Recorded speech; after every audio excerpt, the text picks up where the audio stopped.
Hello दोस्तों, स्वागत है आप सभी का शीट के करंट अफेयर के वीडियो सेशन में। आज हम बात करने जा रहे हैं 9 अप्रैल से जितने भी इंपॉर्टेंट करंट अफेयर बन सकते हैं उन सभी पर डिस्कस करेंगे। आज के करंट अफेयर को शुरू करें इससे पहले कि हम बात करेंगे कल के यानी 8 अप्रैल से जितने भी करंट अफेयर हमने आपको पढ़ाया था उसे एक बार हम रिविजन करेंगे। तो पहला प्रश्न था कल का, विश्व स्वास्थ्य दिवस ये किस दिन मनाया जाता है दोस्तों? तो ये 7 अप्रैल को मनाया जाता है। किस राज्य सरकार ने सरकारी स्कूलों में हॉबी हब स्थापित करने की योजना की शुरुआत की है? तो ये किया किसने? दिल्ली सरकार ने। हाल ही में किसने क्वीन ऑफ फायर नामक पुस्तक का उपन्यास लिखा है? तो ये किसने लिखा था दोस्तों? देविका रंगाचारी ने। उत्तर प्रदेश के मुख्यमंत्री ने किस जिले में स्कूल चलो अभियान की शुरुआत किया है? ये कहां पे किया था? श्रावस्ती जिले में दोस्तों। हाल ही में किस राज्य के मुख्यमंत्री ने कवल उथवी ऐप लॉन्च किया है? ये तमिलनाडु की सरकार ने लॉन्च किया है। हाल ही में किस राज्य को 13 नए जिलों के साथ नया नक्शा प्राप्त हुआ है? ये आंध्र प्रदेश को प्राप्त हुआ है। हाल ही में भारत और एशिया का सबसे अमीर व्यक्ति कौन बने हैं? तो ये बने हैं गौतम अडानी बने हैं। किस राज्य में कक्षा 9 से श्रीमद् भागवत गीता पढ़ाई जाएगी? तो ये कहां पे होगा? हिमाचल प्रदेश में। अगला प्रश्न था कल का दोस्तों कि हाल ही में रिचर्ड हावर्ड का निधन हुआ था। ये कौन थे? तो ये एक लेखक थे दोस्तों। हाल ही में मिथुन मंजुनाथन ने फ्रांस में ऑर्लियंस मास्टर्स 2022 बैडमिंटन टूर्नामेंट में कौन सा पदक जीता था? तो रजत पदक जीता था। हाल ही में टाटा पावर सोलर ने किस राज्य में 160 मेगावाट की परियोजना शुरू की है? तो राजस्थान में शुरू की है।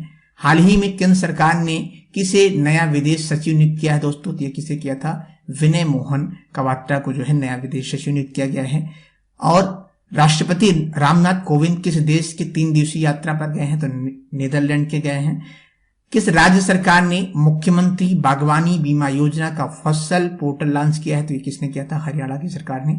हाल ही में जारी रिपोर्ट के अनुसार भारत में सबसे कम बेरोजगार दर वाले राज्यों में शीर्ष स्थान पर कौन सा रहा है? ये रहा है छत्तीसगढ़। ये रहे 8 अप्रैल से रिलेटेड कुछ महत्वपूर्ण करंट अफेयर, इसे आप एक बार रिवीजन कर लीजिएगा। अब बात करते हैं हम आज के पहले करंट अफेयर प्रश्न की। हाल ही में उत्कृष्ट महिला मीडिया कर्मी 2021 के लिए चमेली देवी जैन पुरस्कार से किसे सम्मानित किया गया है? आस्था जैन, आरिफा जोहरी, सुमंतर माया, निधि अग्रवाल। ये किसे किया गया है दोस्तों? ये किया गया है आरिफा जोहरी। अब ये आरिफा जोहरी कौन है? इनके बारे में अगर हम बात करें दोस्तों तो आरिफा जोहरी जो है एक मुंबई की पत्रकार है। कौन है? मुंबई की पत्रकार हैं जिन्हें उत्कृष्ट महिला मीडिया कर्मी 2021 का जो है चमेली देवी पुरस्कार से सम्मानित किया गया है। कौन से पुरस्कार से? चमेली देवी जैन पुरस्कार से इन्हें सम्मानित किया गया है। अब इस पुरस्कार की घोषणा किसने किया है? मीडिया फाउंडेशन ने इसकी जो है घोषणा किया था। आरिफा जोहरी जो है महाराष्ट्र में स्क्रॉल इन के लिए ये काम करती हैं। आपको बता दें कि 2020 में जो इस पुरस्कार को से सम्मानित किया गया था जिसे वो थी कौन? नीतू सिंह को जो है 2020 में उत्कृष्ट महिला मीडिया कर्मी चमेली देवी पुरस्कार जैन से सम्मानित किया गया था। अब ये पुरस्कार होता क्या है? चमेली देवी जैन पुरस्कार दोस्तों, तो चमेली देवी जैन पुरस्कार जो है ये भारत के उन महिला मीडिया कर्मियों के लिए पत्रकारिता के क्षेत्र में दिया जाता है जिन्होंने सामाजिक विकास, राजनीति, समानता, लैंगिक न्याय, स्वास्थ्य, युद्ध और संघर्ष के उपभोक्ताओं के मूल्य जैसे विषयों पर रिपोर्टिंग की है। बात आई दोस्तों यहाँ पे महिलाओं की, तो हम बात करेंगे 2022 की चर्चित महिलाओं की। मिस वर्ल्ड 2022 की जो खिताब जीता था वो जीता था किसने? करोलिना वास्का ने। सेबी की पहली महिला अध्यक्ष बनी है, कौन बनी है? माधवी पुरी बनी है। कोलगेट की सीईओ कौन बनी है? प्रभा नरसिम्हम बनी है। टेबल टेनिस अध्यक्ष कौन बनी है? ये बनी है गीता मित्तल बनी है। 23वीं महिला ग्रांड मास्टर बनी है प्रियंका। और दादा साहब फाल्के पुरस्कार किसे सम्मानित किया गया है? ये कृति सेन को। एडिडास का ब्रांड एम्बेसडर कौन बना है? मनिका बत्रा बनी है। बात करते हैं अगले प्रश्न की। हाल ही में बिरसा मुंडा जनजाति नायक नामक पुस्तक का विमोचन किसने किया है? तो ये किसने किया है दोस्तों? धर्मेंद्र प्रधान ने। धर्मेंद्र प्रधान ने बिरसा मुंडा जनजाति नामक पुस्तक का विमोचन किया है। अब इसके लेखक कौन है दोस्तों? और ये धर्मेंद्र प्रधान कौन है? तो धर्मेंद्र प्रधान जी जो है ये केंद्रीय शिक्षा और कौशल विकास मंत्री हैं। ठीक है। और ये जो बिरसा मुंडा जनजाति नायक नामक पुस्तक है, इसके जो लेखक हैं ये प्रोफेसर आलोक चक्रवाल हैं। ये कौन है? ये गुरु घासीदास विश्वविद्यालय बिलासपुर छत्तीसगढ़ के कुलपति हैं। कौन है? कुलपति हैं। इन्होंने इस पुस्तक में भगवान बिरसा मुंडा के संघर्ष और स्वतंत्रता आंदोलन के वनवासियों के लिए योगदान के सामने लाने का एक व्यापक प्रयास किया है। अब हम बात करेंगे दोस्तों कुछ चर्चित लेखक और उनके पुस्तकों की। पूर्ति प्रदत्त श्री समैया के जो लेखक हैं वो कौन है? के शाह प्रसाद हैं।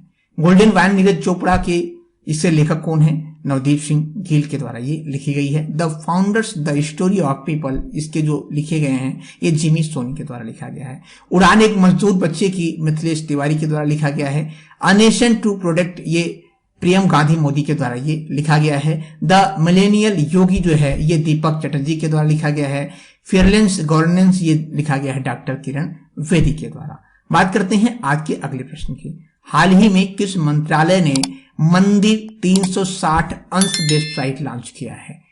तो ये मंदिर 360 अंश वेबसाइट जो लॉन्च किया है दोस्तों, ये किया है किसने? संस्कृत मंत्रालय ने किया है। अब इसके बारे में बात करें दोस्तों तो ध्यान दीजिएगा, इस वेबसाइट की वजह से लोग सबसे पहले पवित्र हिंदू जो धर्म स्थल हैं उनकी भव्यता जो है डिजिटल रूप में देख सकेंगे। इसके अंतर्गत दोस्तों 12 ज्योतिर्लिंगों और 4 धाम के दर्शन जो है आप घर बैठे यानी ऑनलाइन के माध्यम से डिजिटल रूप से कर सकते हैं। बात करते हैं आज के अगले प्रश्न की। हाल ही में किस राज्य सरकार के द्वारा विनय सामंजस्य पहल की शुरुआत की गई है? केरल सरकार के द्वारा, कर्नाटक सरकार के द्वारा, या महाराष्ट्र सरकार के द्वारा, या राजस्थान के द्वारा? तो ये किया गया है दोस्तों कर्नाटक सरकार के द्वारा।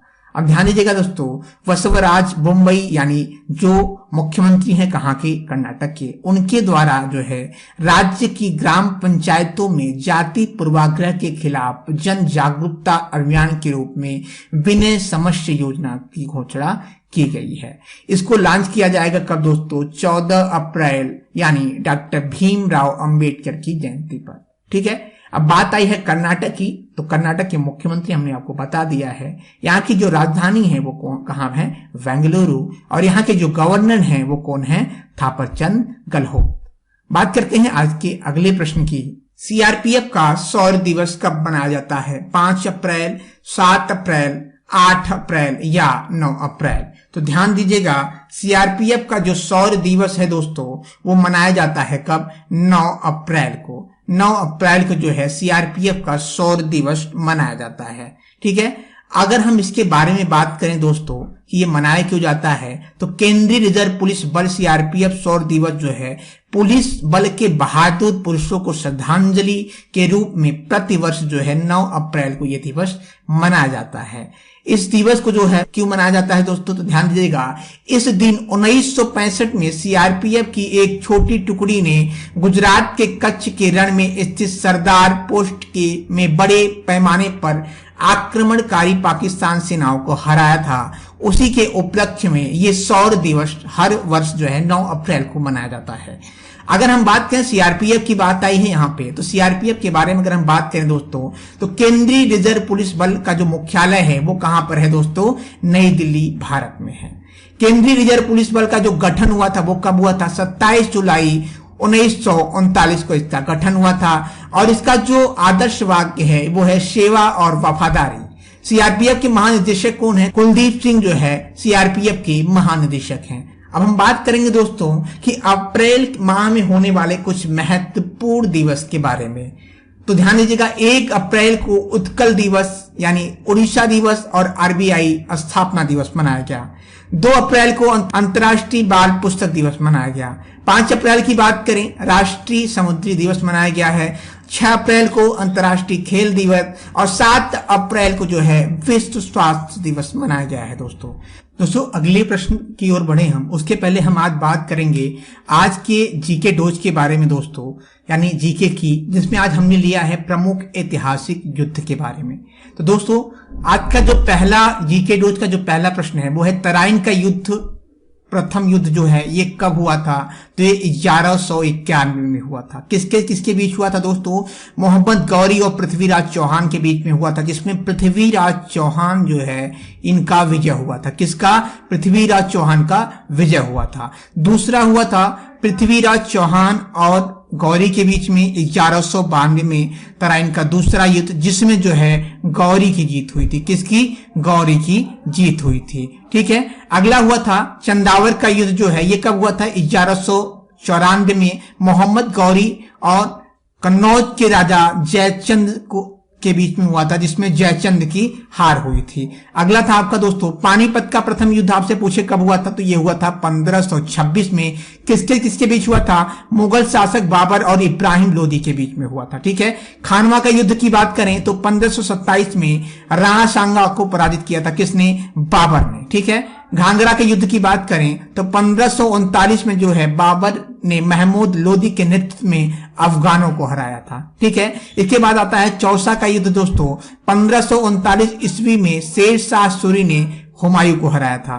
द्वितीय युद्ध जो है ये कब हुआ था? 1526 में अकबर और हेमू के बीच में। ये रहे आज के इंपॉर्टेंट जी के जो है दोस्तों, इसे आप नोट डाउन भी कर लीजिएगा। ठीक है। बात करते हैं अगले प्रश्न की। हाल ही में जारी रिपोर्ट के अनुसार किस देश में ऑनलाइन वन्य जीव की अवैध खरीद बढ़ गई है? म्यांमार, नेपाल, श्रीलंका या कोई नहीं? तो ये कहां पे है दोस्तों? म्यांमार में।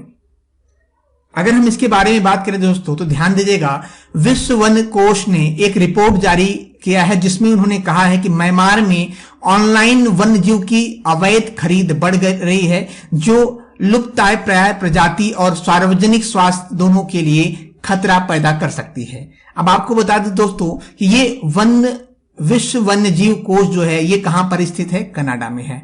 ये जो है सबसे बड़े संगठनों में से एक है और यह WWF का वैश्विक नेटवर्क का एक सदस्य है। इसका उद्देश्य क्या होता है दोस्तों? तो ध्यान दीजिएगा, जो इसका उद्देश्य है वो है जंगली आबादी की रक्षा करना, प्रदूषण को कम करना दोस्तों, प्रकृति संसाधनों के कुशल सतत उपयोग को बढ़ावा देना जो है इसका प्रमुख उद्देश्य है। इसका मुख्यालय कहां पे है दोस्तों? टोरंटो, कनाडा में। बात करते हैं अगले प्रश्न की दोस्तों। हाल ही में केंद्रीय मंत्री पीयूष गोयल किस देश के 3 दिवसीय यात्रा पर गए हैं? सिंगापुर, ऑस्ट्रेलिया, नीदरलैंड या स्विट्जरलैंड? तो ये कहां गए हैं दोस्तों? ऑस्ट्रेलिया के दौरे पे गए हैं। अब बात आई है ऑस्ट्रेलिया की, तो ऑस्ट्रेलिया की बात करें दोस्तों, इसकी राजधानी है कैनबरा। ऑस्ट्रेलियाई मुद्रा जो है यहाँ की क्या है? मुद्रा है ऑस्ट्रेलियाई डॉलर। और यहाँ के जो प्रधानमंत्री हैं वो है स्कॉट मॉरिसन, यहाँ के प्रधानमंत्री हैं। अब आप हमें बताएं कि ये केंद्रीय पीयूष मंत्री जो हैं पीयूष गोयल जी, ये कौन से केंद्रीय मंत्री हैं? और अगर इसके साथ ही हम अन्य मंत्रियों की बात करें जो आपके एग्जाम के लिए इंपॉर्टेंट है दोस्तों, तो ध्यान दीजिएगा, भारत सरकार के प्रमुख मंत्रिमंडल की बात करें तो पहले हैं आपके आते हैं राजनाथ सिंह, ये कौन है? रक्षा मंत्री। अमित शाह की बात करें, ये कौन है? आपके गृह मंत्री और सहकारिता मंत्री। कौन है दोस्तों? अमित शाह जी हैं। नितिन गडकरी की बात करें तो सड़क और परिवहन मंत्रालय जो है इसके जो मंत्री हैं केंद्रीय, वो कौन है? नितिन गडकरी। निर्मला सीतारमण की बात करें तो वित्त मंत्रालय और कारपोरेट मंत्रालय की जो मंत्री हैं ये कौन है? निर्मला सीतारमण है। नरेंद्र सिंह तोमर की बात करें तो कृषि मंत्रालय के मंत्री हैं। एस जयशंकर विदेश मंत्री हैं आपके। अर्जुन मुंडा की बात करें तो आदिवासी कल्याण मंत्री हैं दोस्तों। स्मृति ईरानी की बात करें तो महिला एवं बाल विकास मंत्री कौन है? स्मृति ईरानी। और प्रहलाद जोशी की बात करें तो संसदीय कार्य मंत्री, कोयला मंत्री और खान मंत्री कौन है दोस्तों? प्रहलाद जोशी। और धर्मेंद्र प्रधान की बात करें तो ये कौन है? शिक्षा और स्वास्थ्य मंत्री हैं। बात करते हैं अगले प्रश्न की दोस्तों। हाल ही में अहियो स्टेट सीनेट ने किसे सम्मानित किया है? अनुपम खैर, विवेक अग्निहोत्री, मिथुन चक्रवर्ती या उपरोक्त में कोई नहीं? तो किसे किया है दोस्तों? विवेक अग्निहोत्री को किया है। अगर इसके बारे में बात करें दोस्तों तो अमेरिका के अहियो प्रांत के सीनेट ने निर्देशक विवेक अग्निहोत्री को जो है उनकी फिल्म द कश्मीर फाइल्स के लिए प्रशासित पद देकर सम्मानित किया है। आपको बता दें दोस्तों, अतानी अहियो के इतिहास में प्रांत के पहले भारतीय, अमेरिकी और हिंदू सीनेट हैं।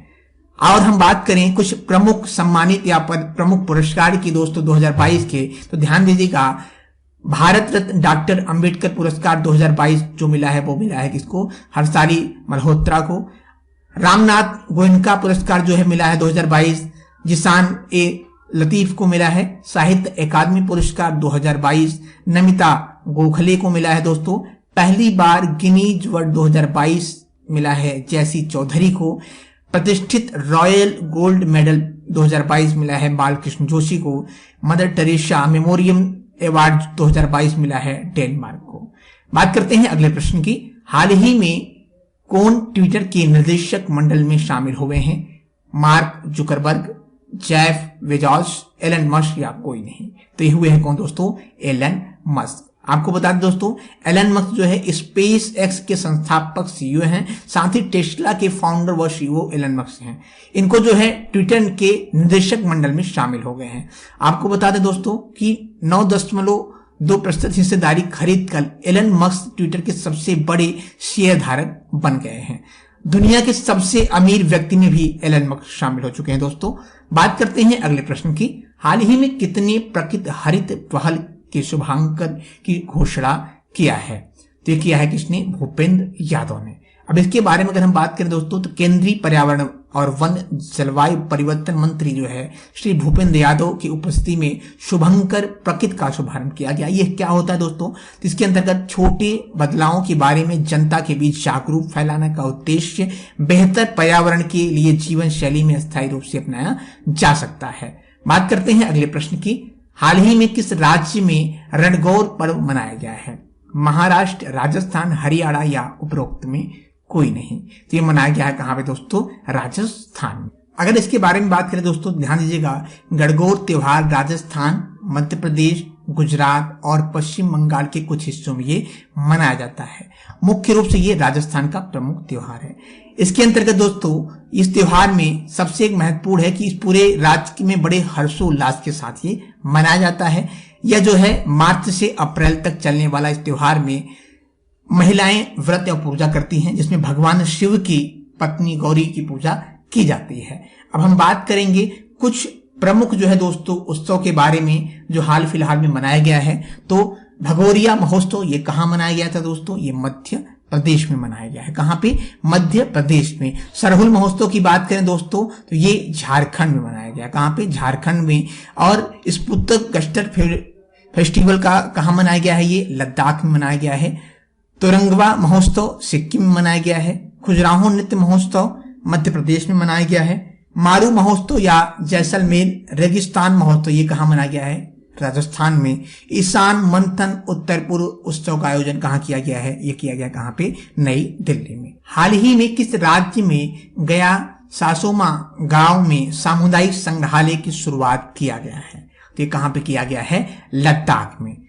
लद्दाख में दोस्तों ध्यान दीजिएगा, पहला चलता फिरता सिनेमा घर जो है कहां पे स्थापित किया गया है? लद्दाख में किया गया है।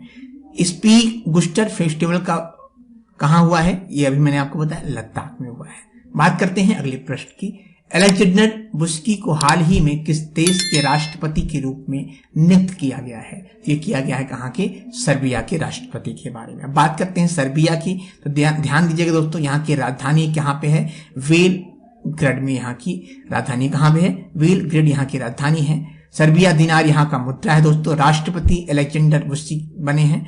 प्रधानमंत्री कौन है यहाँ का? एना व्रानविक जो है यहाँ के प्रधानमंत्री हैं। और वहां कहां पे स्थित है? ये यूरोप महाद्वीप में ये स्थित है। बात करते हैं अगले प्रश्न की। हाल ही में Hurun richest self made women in the world 2022 में कौन शीर्ष पर रहा है? तो ये रहा है दोस्तों चीन रहा है। बात करते हैं आज के आखिरी प्रश्न का। भारत के किस शहर में कोरोना के नए संकट वेरिएंट XE का पता चला है? ये कहां पर चला है दोस्तों? मुंबई में। ठीक है, अगर इसके बारे में बात करें दोस्तों, तो कोरोना के घटते मामलों के बीच में कोरोना XE वेरिएंट ने जो है चिंता बढ़ा दी है लोगों की।